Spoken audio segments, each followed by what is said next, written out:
Hey everyone, welcome back to the channel. My name is Luke. Today I'll be talking about Wolfman. This is the latest horror movie from Leigh Whannell, who's most notable for Upgrade and The Invisible Man. It's also a Blumhouse production, and one I've been quite excited to check out, though very nervous being a January release. So, Wolfman, this is a universal monster. If you grew up with a lot of these older films, such as Wolfman, The Invisible Man, Dracula, Swamp Thing, Frankenstein, like any of these classic monsters, there's countless movies on them.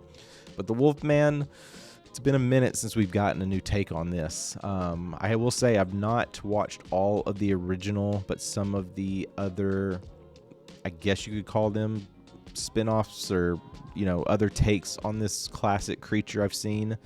And werewolves are always it's like a subgenre of horror that I've always enjoyed seeing. I did go watch the Werewolves movie that released end of last year, and so you can go down to my website and see my review for that linked below. So let's get into this one, because Leigh, he definitely put a unique spin on The Invisible Man, so I was very curious to see what he was going to do with Wolfman. So let's get into the story first, and then we'll go into what I enjoyed and what I did not like with this movie. So this movie primarily follows a family. It's Blake, Charlotte, and Ginger. They live in the big city. Blake receives a notice that his father has passed away, so now he wants to take his family back to rural Oregon to go to the farm that he grew up in and basically settle his family affairs of getting all of his father's belongings, maybe sell the house. But growing up on that farm, there was a certain beauty to it that he wanted to have his family enjoy with him and just be there for that moment.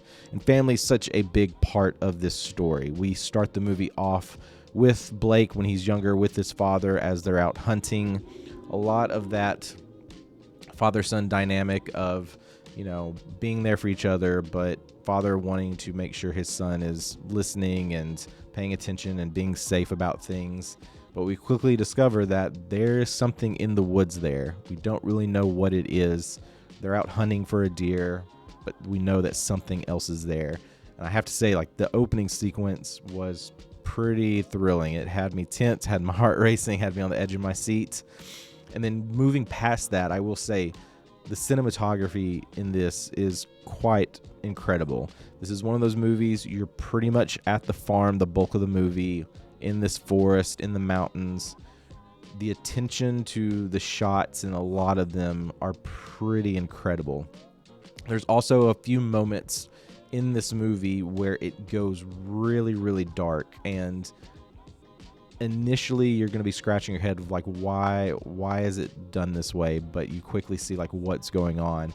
And it's kind of a take that they put on the Wolfman and really lean into Blake's transformation into the Wolfman, which was quite interesting. And I'll go into something else later on as another reference point to something similar to this. But I would say that is probably the strongest part of this movie. I think the story itself is fine. It is predictable, and that does kind of hurt this, I think, in the long run, because really about halfway through you can piece together where everything's going to go, and then you're kind of just sitting there to watch it unfold. But having the transformation take its time does help. I think it's quite interesting to watch as this family's kind of going through this, not really knowing what's going on.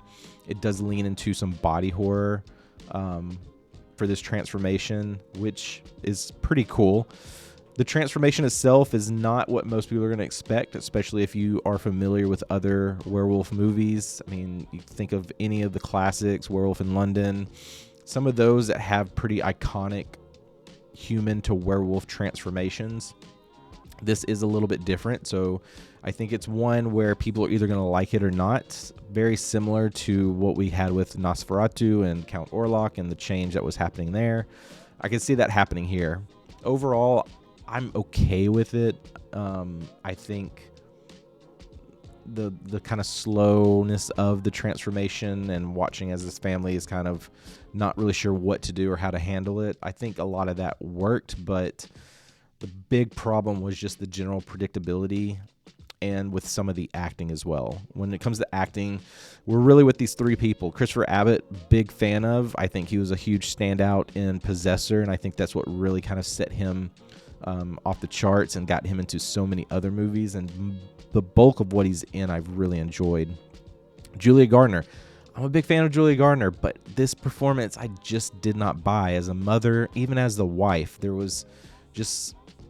wasn't much there. She didn't have too much to work with, and it felt like, a role that wasn't really meant for her to grow in any way.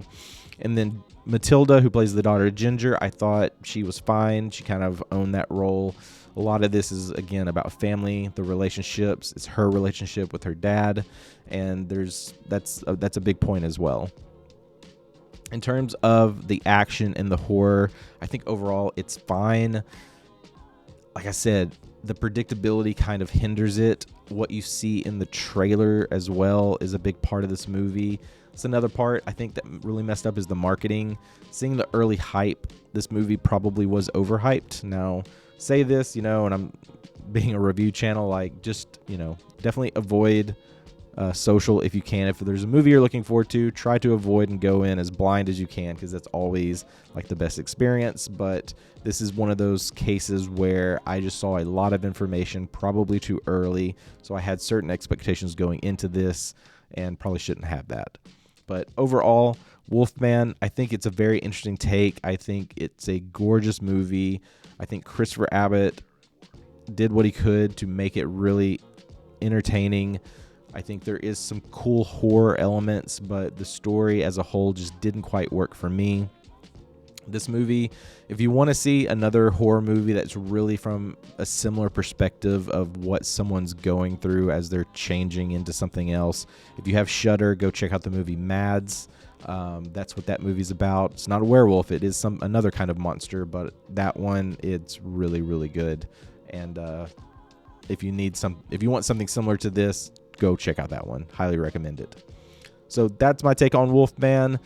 I wanted a little bit more from it, but I think, it's okay. It's okay for a horror movie. If you've got nothing going on this weekend, go check it out. Hard to know how much of a rewatch this one is, but, if Leigh wants to come back and take on another Universal monster, I'll be sure to check it out, because I'm always intrigued by his vision and what he's wanting to do to kind of change things around. So thank you so much for stopping by the channel. If you're new here, be sure to subscribe. That way you can know when I put out another review.